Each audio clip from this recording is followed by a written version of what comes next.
All right, we might get started. Good afternoon, everyone, and welcome to GP1's very first webinar. We hope you all have been having a great day so far. My name is Lucy, and I look after the marketing at GP1. I'm joined today by Lynette and Daniel, who are also all we're based in the Brisbane office.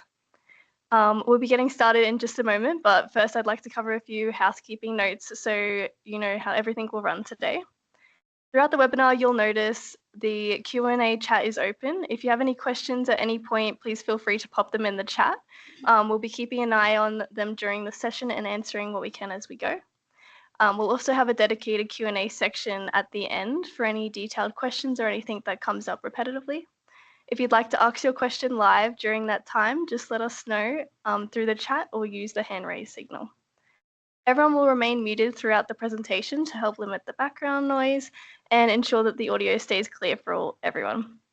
Only the organisers can unmute the participants, so once you've signalled you'd like to speak, we'll unmute you when it's your turn. We just ask for a little patience as we move through the questions one at a time. This session is also being recorded and we'll send the recording out afterwards along with any links or resources we mentioned, so there's no need to worry about taking notes in real time. And today's session will run for about 35 minutes and then we'll go into the live Q&A. With all of that out of the way, I'd now like to hand over to Lynette to start us off today. Welcome everyone, and thank you for joining us today.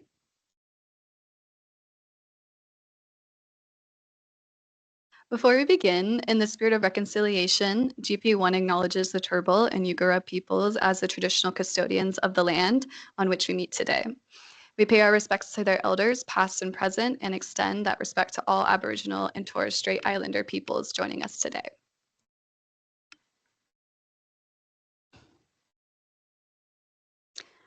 We're really excited to introduce you to Security Manager, a solution designed to make securing spatial data smarter, easier, and far more efficient in an enterprise GIS environment. If you've ever found yourself juggling multiple services just to handle different user requirements or worrying about sensitive data being exposed to the wrong audience, today's session is very much for you. We'll walk through the challenge, the solution, and then finish with a real-world demo to bring it all together. So let's get started. At GP1 Consulting, we specialize in designing and delivering customized enterprise GIS solutions using location-based technologies. Our team works across a wide range of industries, from government and utilities to infrastructure and natural resources, helping organizations turn spatial data into actionable insight through web and mobile applications. We've grown steadily to a team of over 30, with offices across Wollongong, Brisbane, Adelaide, Townsville, and Cairns. That growth has come from a strong focus on long-term partnerships and solving real-world operational problems for our clients.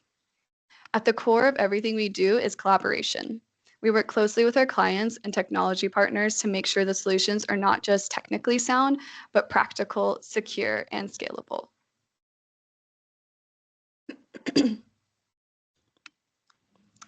What does GP1 do? What that looks like in practice is a broad set of GIS services. We support everything from ArcGIS Enterprise implementations and upgrades through to custom application development, system integrations, and ongoing managed support. A key part of our approach is working with trusted technology partners like Terra. Partnerships like this allow us to bring world-class enterprise-grade tools to our clients without reinventing the wheel.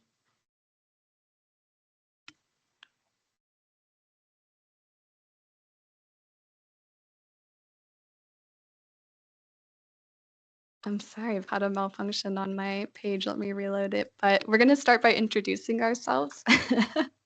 I'll start first. My name is Lynette. I used to work for Esri back in California at their headquarters in Redlands. I joined the team about a year ago, and just over a year ago now, and I'm an account manager. And so, sorry. So my job is to work closely with clients to understand their operation challenges and to try and translate those into practical GIS solutions. My main focus is making sure the technology delivers real value, whether that's improving workflows or strengthening security, or helping the teams get more confidence in how they share and use spatial data. And I'll hand over to Daniel to introduce himself. Thanks, Lynette. Hi, everyone. I look after strategic growth and innovation at GP1 Consulting. My name's Daniel Miller. That means aligning modern GIS technologies with long-term organisational goals. I have recently joined GP1 after almost 20 years in New South Wales Government at Spatial Services. My background is in GIS, remote sensing, web mapping, software development, cloud architecture, and leadership. My team were responsible for administering several large ArcGIS Enterprise sites for New South Wales, and we often struggled with limitations in the sharing and permissions models that came out of the box. Today, I'll be demonstrating how Terra Security Manager can extend the capabilities of ArcGIS Enterprise by enabling fine-grained access policies. And to talk more about that technology partnership, I'll hand over to Barry. Thanks, Daniel, and hello, everyone. I'm Barry, and I'm International Partner Manager here at Terra, a company based in Münster, up in the northwest of Germany. And joining me, waiting in the wings to help answer questions during the Q&A, is my colleague Rüdiger Gartmann, who is the product owner of Security Manager. Founded in 1993, Terra is both an Esri and a safe software platinum partner. So, of course, as a service-based company, we use ArcGIS and FME at the heart of our own projects and solutions. But we also have our own suite of products, the excitingly named Terra Technologies, that extends and enhances ArcGIS and FME. And we make some of these products available internationally via a network of partners. And I'm proud to say that GP1 is part of that network since last year. Security Manager is the main product that we sell internationally. It's a simple off-the-shelf product that extends ArcGIS Enterprise with fine-grained access control. But I'm not going to drop any spoilers now because, of course, that's what you're all joining to hear about. But just to say, I spend a lot of time with organizations across the globe looking at where fine-grained access control can really make a difference. So I know that many of you will be inspired by what you see today. And with that, back to the studio, to Lynette to set the scene for the challenges that we're presenting. Thank you, Barry. So what does Security Manager do? Security Manager is an extension for ArcGIS Enterprise that adds advanced policy-based data protection. It allows you to define access rules at a very granular level, not just at the surface level, but down to layers, features, and even individual attributes, all within a single service. That means you can protect sensitive data while sharing what's needed without publishing multiple versions of the same service. From an administrator's point of view, it simplifies the governance, and from an end user's point of view, everything just works. They log in and they see exactly what they're allowed to see. What are some market challenges with this? First, the demand for secure access is growing, and it's growing fast. We've got more users, more applications, and more ways to consume spatial services than ever before. Field crews, planners, contractors, regulators, all with different needs, different permissions, and different devices. The challenge becomes, how do we support the variety without turning our GIS into a maze of one-off services? The second challenge is permission complexity. For ArcGIS administrators, this is a familiar territory. We start with a simple setup, then the exceptions appear. Inspectors can see substations, but not generation assets. Maintenance can see line segments, but not customer data. Before long, we're managing duplicate layers, separate services, and sometimes even copied data sets, all to serve slightly different audiences. That increases effort, increases risk, and it slows change. The third challenge is risk of unintended exposure. Often it's not a breach, it's a well-meaning share that's just too broad. A single attribute or feature in the wrong hands can become a compliance issue or damage trust, especially when you're dealing with critical infrastructure. What organizations really need is the ability to share once and secure precisely. One service, multiple audiences, the right view for the right person every time. That's exactly the gap that Security Manager is designed to fill. And with that context, we'll take a look at what that gap looks like in a visual. As you can see at the bottom of the diagram, we start with a single database. From that, we publish a map or a feature service and share it with Division A. Now, as soon as other divisions come into the picture, for example, divisions B and C or management, they each need to see different information. With ArcGIS out of the box, the usual way to handle that is to publish separate services for each audience. Over time, this gets more complicated. We might need services for contractors, then public users, and even different public groups who all need slightly different views of the same data. Each new audience means more services, more apps built on top of those services, and more load on the server. All of that adds up to more effort, more infrastructure, and more cost. So the solution. In this next visual, we'll see that this is where Security Manager can really make life easier. The key thing to note is that nothing changes at the database level. This is still the same underlying data. Security Manager adds role-based, fine-grained access control to ArcGIS Enterprise, which means that instead of publishing multiple services, we can publish one single service. You might start by sharing that service with Division A, but when additional divisions come along, like Divisions B and C or management, there's no need to roll out new services or new apps. Instead, we simply add security policies within Security Manager. Those policies define who can see what within the same service, and the content is automatically filtered based on who has been logged in. The same approach applies when we're bringing external parties, contractors, or public users. It's all the same service and even the same app with additional policies applied. Each group only sees a subset of data they're authorized to see and nothing more. And that's the real payoff that we see with Security Manager. We end up with more control, but also fewer services to manage, fewer apps to maintain, less load on the server, which means less complexity, less time spent managing GIS, and ultimately a much better use of time and money.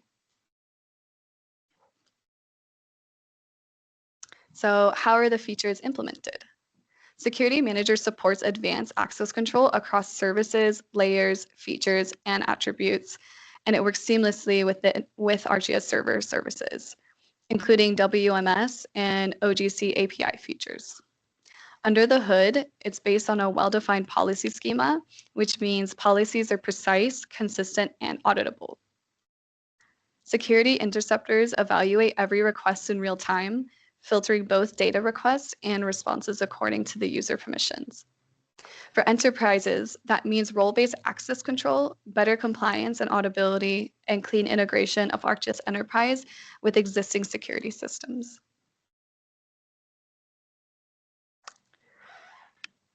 So how does this compare to using ArcGIS Enterprise on its own?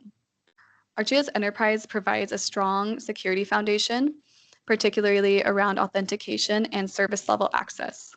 However, as data sharing becomes more complex, organizations often require a finer level of control over how data is accessed. This is where Security Manager adds value. It allows for much finer control over not just who can access the service, but what users can see and do within that data, such as limiting access by location attributes, or edit permissions. From a data protection perspective, this means users only see the data that they're authorized to see, nothing more.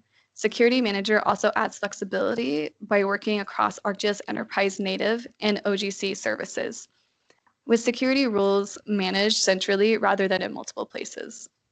In short, ArcGIS Enterprise provides the foundation which Security Manager builds on, with finer control, precise data visibility for users, and greater scalability. Why Security Manager? We partner with Terra because they're a long-standing trusted provider of geospatial solutions with decades of experience and a strong international footprint. They're known for building products that are both innovative and reliable, backed by a solid client support and enterprise-grade design. Security Manager is particularly well suited to industries like government, utilities, infrastructure, and natural resources. Anywhere that data security, compliance, and operational clarity really matter. Now let's move from theory to practice. Daniel will take us through a live demo that shows how a single ArcGIS service can securely deliver the right data to the right user using Security Manager. Thanks, Lynette. In the next few slides, I'm going to set the scene for the demo and then share my screen and hope the live demo gods are kind to me. There's actually going to be 2 parts to the demo, so I'll introduce the first part, but even this data introduction slide here applies to both parts of the demo. So the data sets that we're going to use in the demo are a national transmission data set for power stations, substations and transmission lines across Australia, all from a single map service. The data will be used by multiple different teams, field inspectors, network operators and central GIS. And the challenge is to keep it secure and accessible without duplicating the data or the services. So I'm going to introduce the personas. So Amanda is the GIS administrator. Her job is to enforce policies and configure secure access. Bradley is going to be the Queensland Power Station Inspector. So he's going to inspect power plants and substations within Queensland. And Edward is an Eastern Australia high voltage power line auditor. So he's going to see power lines that are high voltage ones in the eastern states. So just going to go in a little bit more detail. So Amanda, as you can see on the picture there, is going to be able to see data for all of Australia, and she has full access and she needs to control who has access to what. Bradley will see just the Queensland data, and he's going to see the power station layer and the substation layer.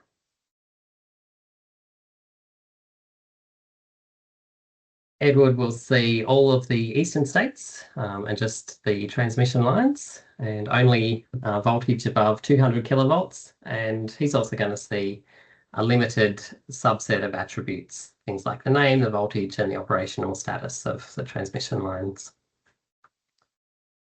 So and then in part 2 of the demo, I'm going to show you a couple of things built on top of Security Manager, where Security Manager can take advantage of feature services to control who has access to what, and that will allow people to request access to certain parts of data. So I'll show that in the second part. But for now, I'm going to share my screen and hopefully we'll get a working live demo. Okay, so I'm firstly logging in as Amanda. And we're going to showcase the same app for all 3 of these personas. So I'm just going to open this one. Yeah. Okay, so as I mentioned, Amanda can see the data for all of Australia. You can see there the transmission lines and the power stations and substations. And we can see these counts of the number of features for each of those layers. And as you'll see, when we move to the other users, you'll see a page showing how many features they can see in their filtered subset of the data. So I'm going to switch across now to Bradley.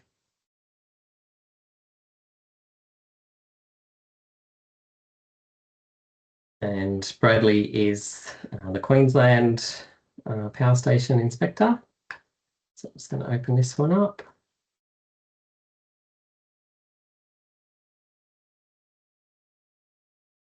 You can see here, it's the same service, the same application, but filtered down just to the Queensland data. And you can see here that there's a subset of the information. And I'm going to switch across now to Edward.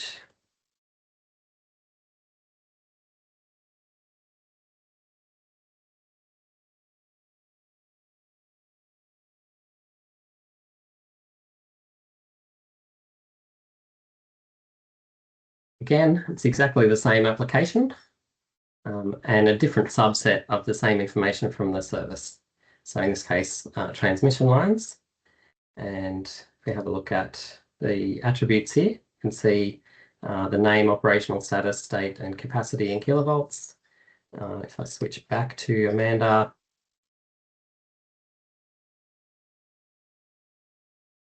and have a look at the attributes there, you can see there's a much longer list of attributes that Amanda can see.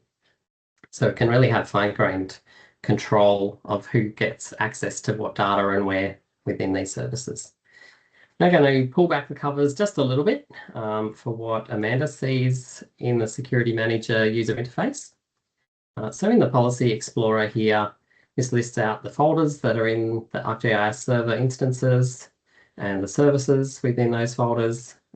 So if we have a look at this Power Data Service, the major power station layer within that service has this permission applied, where it's shared to the group Queensland Power Station Inspectors.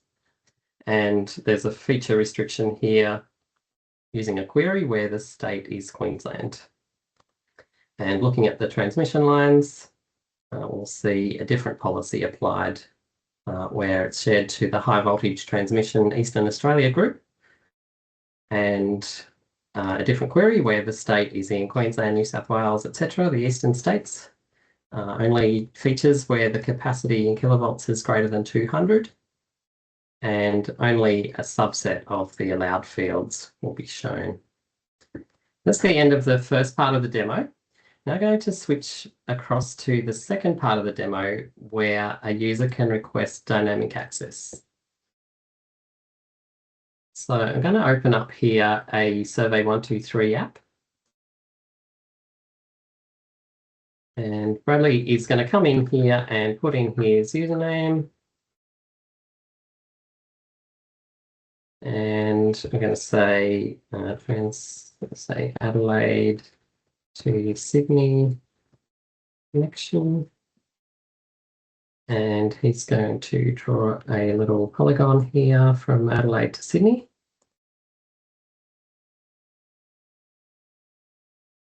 Maybe a rather large one, and submit that. So then the custodian of that data is going to come in here and access a request approval app.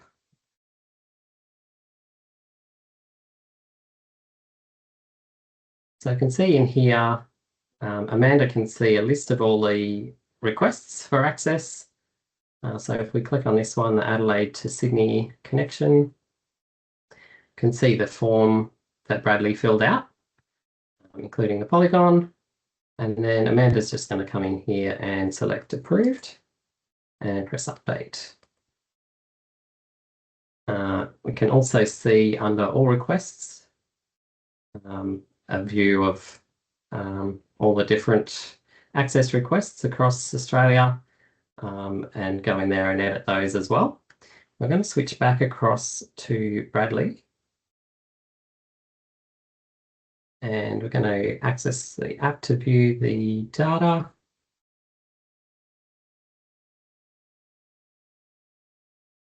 You can see here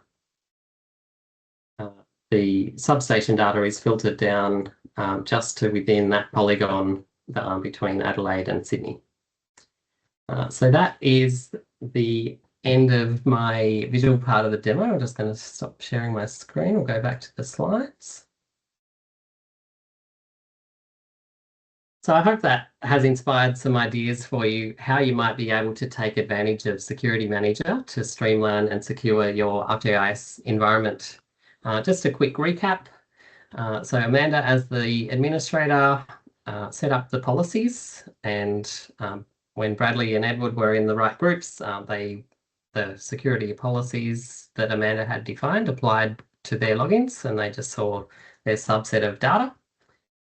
And in the second part of the demo, we showcased how a user can request access to a certain area, and Security Manager can take advantage of that to showcase enabling access to just dynamic subsets of data as well that users request. And with that, I'll hand it back to Lynette to wrap up. Thank you, Daniel. That was a really great walkthrough of what Security Manager is and how it works in practice. And just to wrap up some of the things that we've talked about and some of the things that you might have seen, Security Manager gives you 4 key advantages. Seamless integration, it works inside ArcGIS, not beside it. So your workflows and architecture stay exactly the same, nothing to redesign or rebuild. Consistent across environments, you can create your access policies once and roll them out cleanly through dev, staging, and production. Fully automatable. With its command lines interface, every admin task can be scripted, supporting DevOps and ensuring consistent, repeatable deployments. Flexible by design, it can even reference external systems like project management data to make dynamic access decisions based on real user context. Overall, it strengthens your security while keeping your operations simple and predictable.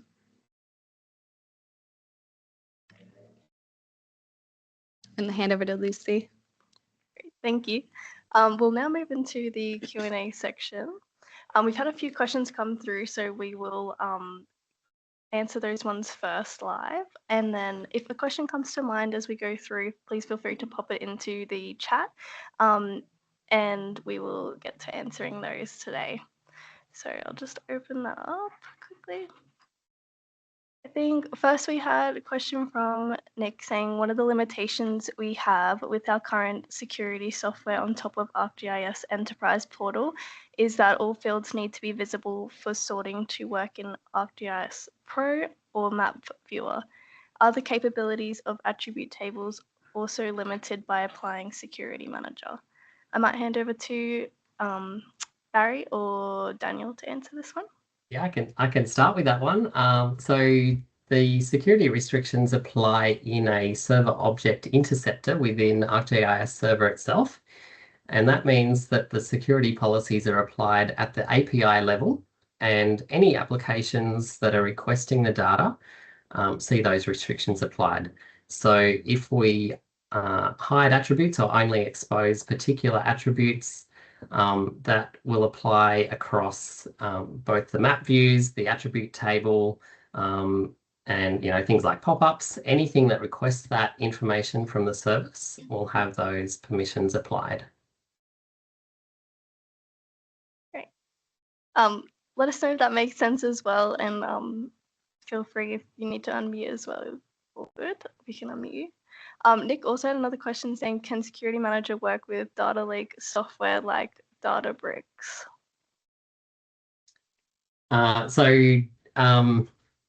This is built into ArcGIS server itself. So as far as I know, it doesn't directly integrate with Databricks unless you integrate Databricks into ArcGIS server. I'm not aware of how to do that.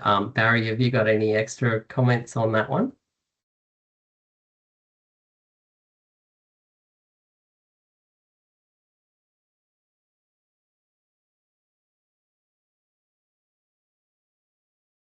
You might be still on mute, Barry. How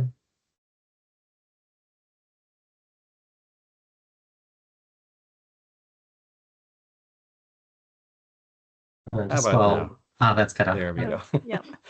Yeah, Teams likes to play with me. Yeah, basically what you said is correct. So anything that's published via ArcGIS Enterprise will be able to have Security Manager applied at the service level. It doesn't work at the database level, so to say, or at the data source level, just anything that's published through ArcGIS Enterprise. Great, thank you. We had another question from Anthony. He said, if the service or web map has a custom pop-up, how is this handled? And when limiting the attributes for a particular person to see?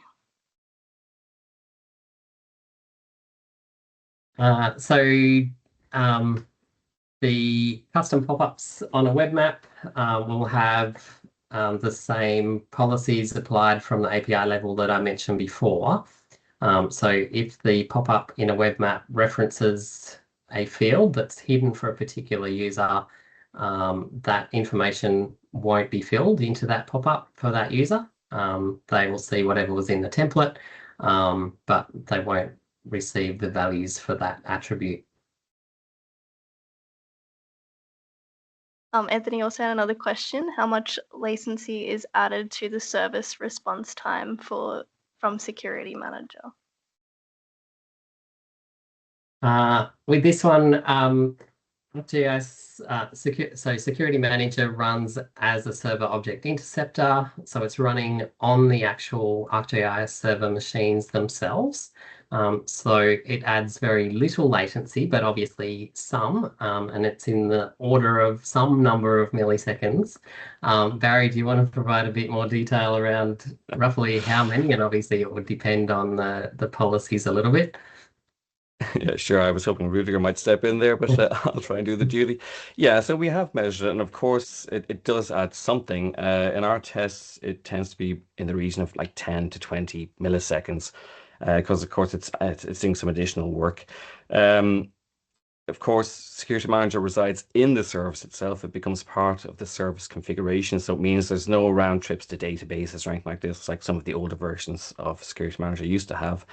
But we also have to say that it depends on the complexity of the data, the complexity of the policy, etc., etc. But in some cases, we also see a performance increase, because you can imagine that if you have a layer with, millions of records, for example, or even just hundreds of thousands, by doing a filtering, which is basically an attribute query, might be like a service or a definition query at the service level, you're delivering less data.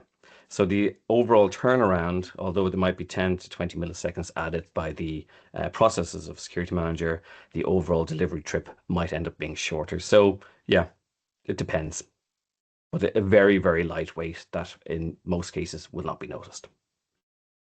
Great. Thank you, Barry and Daniel. Just got a question from Jesse saying, are branched versioned services supported? I believe the answer is yes. I'm pretty sure I saw that. I haven't tested that out myself, but Barry's off mute to help me out again. Yes, the short answer. Great. Just double check, see if we have any last questions. All good. If you think of your questions after the webinar as well, we can answer them after. Just check that. Great.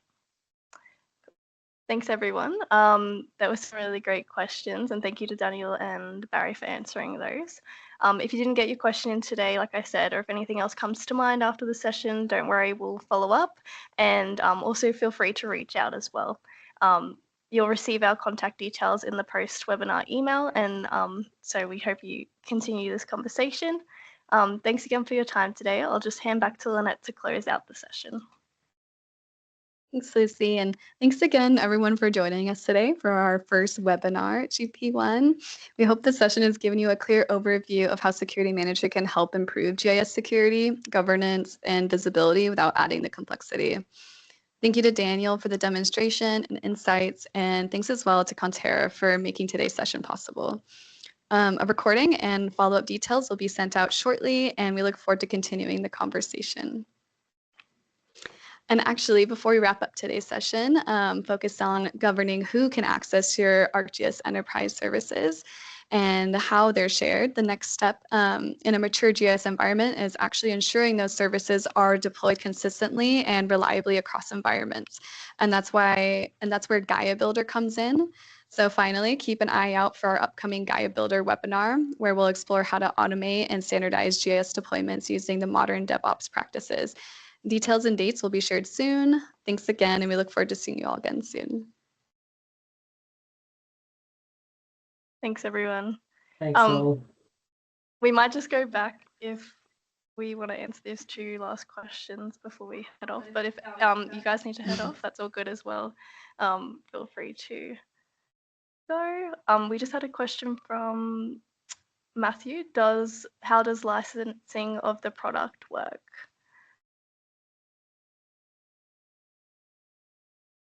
Shall I? Yeah, that's right.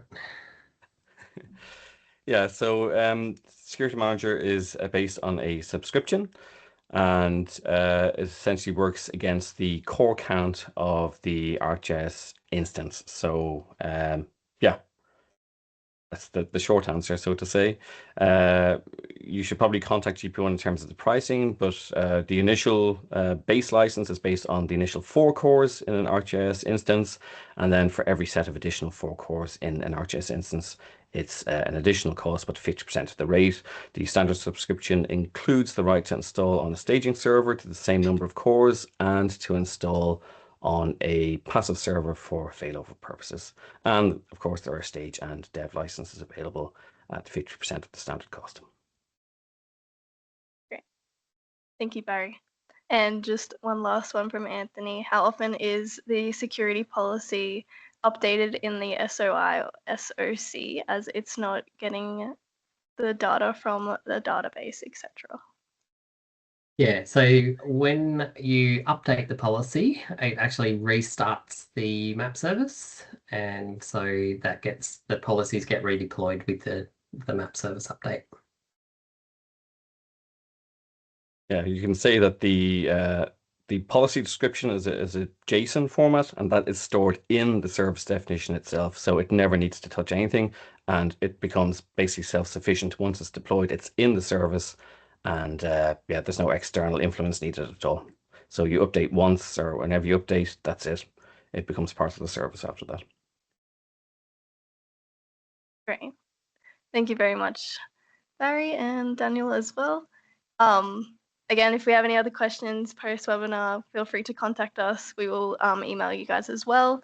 And yeah, thanks for attending today. Hope you all have a good rest of your day. Thanks, everyone. Bye, everyone. So, see ya. Bye-bye.